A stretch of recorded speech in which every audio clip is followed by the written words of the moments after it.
And as we come back, let us remind you that At the Post Live, Serling on Saratoga, is coming to you live from the Parting Glass Pub in downtown Saratoga and is presented by Naira and Naira Partners. The Belmont Child Care Association, save the date, August 26, 2015, for the Racing for the Children Dinner and Auction honoring Joanne and Paul Orifice at the Hall of Springs.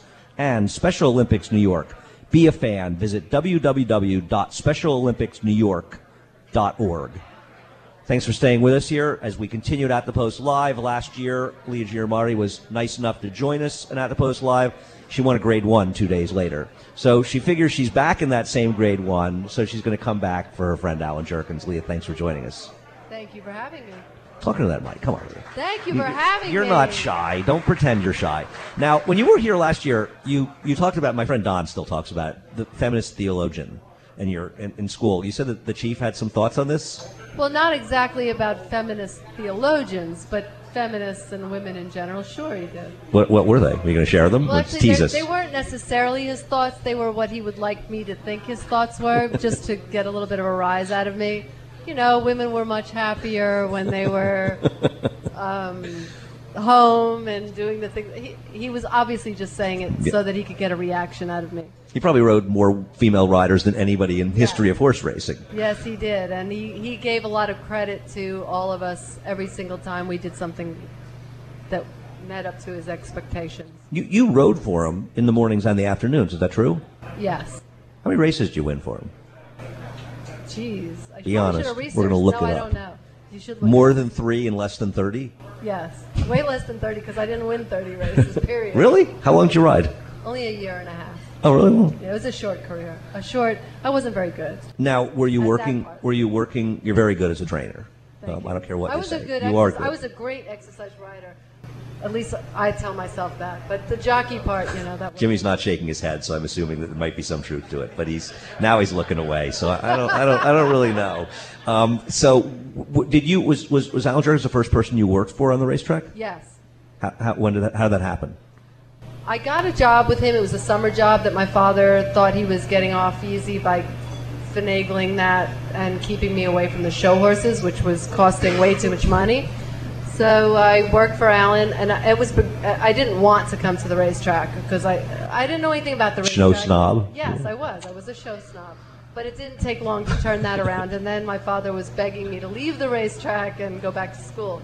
But that was my first job, was with Allen, and I never wanted to leave. I remember a day when he was yelling about the bills and the payroll and all these people he has working for him, and I was terrified because I was the last hire that he was going to fire me. And I went into his office late in the day and I said, Allen, or Mr. Jerkens at that time, I said, please, I know if you're struggling, it's okay. I'll work for nothing, or I just, please don't fire me. And he just laughed at me. He thought it was very funny that I had taken the whole tirade seriously. You didn't realize at that point that there were going to be other tirades not to take seriously? Right. That was the first tirade that I experienced. Were there any other memorable ones you want to share with us? Sure. There was the one, this is a great one.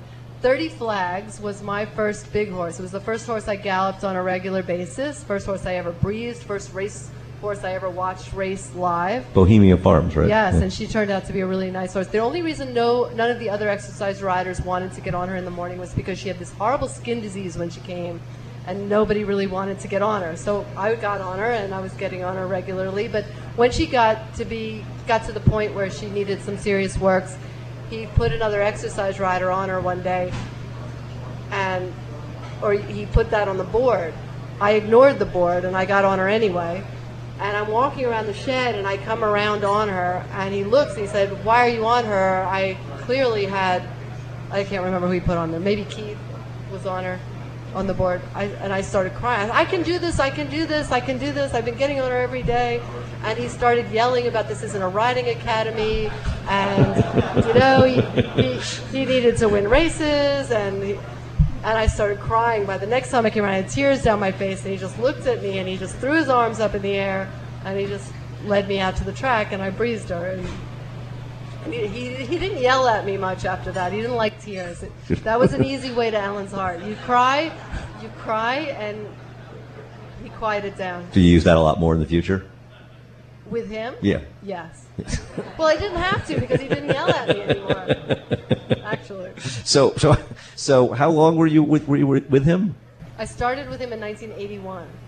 And Wow. I pretty much only worked for him, except for there was a little. I worked for my cousin for a while, and before that I worked for Jimmy when he went out on his own. But Jimmy didn't go out on his own until around 97, I think. Right. So it was pretty much it was all in the family. I stayed in the family. And so you worked for them for 20 years? Yes. I left for a while to go back to school, so I was gone for a few years in between. But so you're with him now. What made you decide to go out on your own? That wasn't on purpose either. That was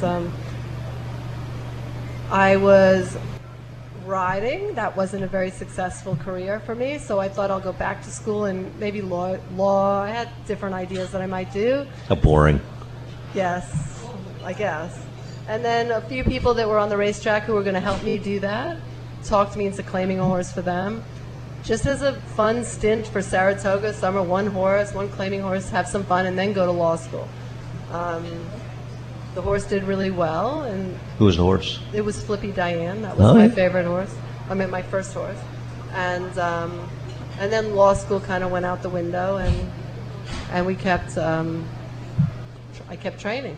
So was Allen helpful while you were training? I mean. Oh, sure. He's not the kind of person that's going to tell you things that he doesn't butt in. You go and you beg for advice and you ask for advice, and he usually says, you know the horse, I'm not training the horse. But then if you wait 5 seconds, he'll go on and tell you the story of a horse that he trained that was similar, and so then you got the point. I remember a time when I wasn't winning and I wasn't doing well, and every time I talked to him, he kept telling me how I don't understand why trainers can't work long. Races are long. They're only working their horses 5/8. They're only working their horses 3/8. And all of a sudden, I realized he's talking about me, and he's repeating the same thing every time I see him, because he's not wanting to tell me, you need to start working your horses longer. I think it was because he was trying to make me see it. Did you? It took a while, but I did. Yes. Are you working horses longer now? Yes. How's it working out? It's working out well. How's it working for Wonder Gal? Well, she's running 7/8. I only worked her 3/8. That was very smart to run her 7/8 instead of last week. Okay. I think so. You don't think so? You having second thoughts? Ask me in a few days. I think she's going to. Don't you think Wonder Gal's going to win the test this weekend? Two tests in a row for Leah. What do you think? She wasn't going. You know what? She wouldn't have won the CCAO. So don't. You're on a free roll. Well, no, she wasn't ready anyway, so it wouldn't matter. Right. That's why I didn't run her. Not because of the competition. It was because I didn't like the progression of races. She wasn't ready to run yet. That distance too. She wasn't ready. Okay. You think turning back horses? What do you think of turning back horses in distance? Because she's cutting back in distance. You think it's going to work? I think it's going to work. Sure, it's going to work. I have full confidence in you. I think you're going to win the test. Okay, good. You're going to. I really. From your lips to God's ears. I think it's going to happen. I think all of the guests, all the people that come to At the Post Live should win big races. Jimmy should win this weekend with one of his 2 horses in the Whitney, and you should win the test. I think that would be a dynamite day. I think that way everybody will want to come on my show because they will know it works out for winning big races. And I think we'll all look up and say, hey, Chief, thank you. Now, right, well, I think you probably can. You probably do thank him a lot when you're training, when you win. All the time. What were some of the things as far as training? Is there any little specific things you think of that you learned from him, or is it just more general? Well, I think Jimmy said it well. It's about learning by example. There are no rules, and I think that's what made Allen so unique. He doesn't have a program, and a lot of that comes from not having a large stable. I mean, large, everything's relative. When I say he didn't have a large stable, he had a lot of horses, but he didn't have divisions. When you have divisions in different places, you have to have a routine, and horses have to fit into programs. That's what was so great about the way he trained and the era that he trained in. You didn't have to do that. So you could tailor make things. You could make it up as you went along. You see a particular horse wasn't working with what you were doing with other horses that were similar, so you try something new. I remember going out to the track, and Jimmy was still working with Allen, and he'd be on the pony and I'd be on a horse, and the horse was in like either the next day or the day after that, and we would bet on, okay, what do you think the Chief's going to, because he didn't tell you what you were going to do till you got out there. What do you think the Chief's going to tell you to do? And we'd say 2 totally opposite things, He's going to tell you to break from the gate. He's going to tell you to blow him out an eighth of a mile, or he's going to tell you to go home and turn him. Actually, that's what he ended up saying. He ended up saying, take the horse back, turn him out in the round pen. He didn't even train. So I think that is what I gained from Allen the most, is you just make it up as you go along. As you see what the horse needs or what the horse is wanting, that's what you have to do. And don't be afraid that what everybody else is doing, that you have to work this many days out, you have to work this distance, you have to do that. He never did that. He did what he thought he had to do when he looked at the horse, when he felt the horse. It's hard to do when you have too many horses. Right, and he didn't have. I mean, what were the most number of horses you can recall having when you worked with him? Oh, I guess he had 40 something at the time, but he's had probably more and less. But they all had to be in one place. He could do a lot of horses, but having them in different Saratoga, areas, Belmont. it was impossible. You have to be able to see them.